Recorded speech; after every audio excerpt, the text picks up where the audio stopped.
அண்ணா, இந்த முருகர் மாநாட்டை பொறுத்த வரைக்கும் இந்து முன்னணி அமைப்பினுடைய தலைவர் அண்ணன் காடேஸ்வர சுப்பிரமணியம் அவர்கள், இந்து முன்னணி தோழர்கள், நம்முடைய பாரதிய ஜனதா கட்சியினுடைய தலைவர் நயினார் அண்ணன், தமிழிசை அக்கா, முருகன் ஐயா எல்லாம் எவ்வளவு அட்வர்டைஸ்மெண்ட் பண்றோம்னு நினைக்கிறாங்களோ அதை விட திமுக 100 மடங்கு அட்வர்டைஸ்மெண்ட் பண்ணி விட்டாங்க.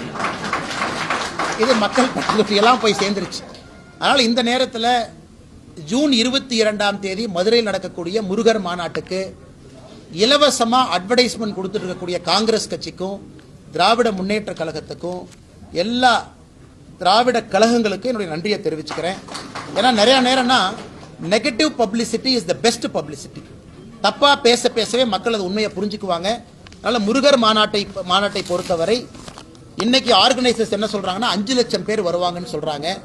என்னை பொறுத்தவரை தமிழகத்தினுடைய அரசியல் வரலாற்றில் சேராத ஒரு கூட்டம் முருகருக்காக மதுரையில் ஜூன் 22ஆம் தேதி சேர போறாங்கன்னா எந்த மாற்று கருத்து இல்லைங்க.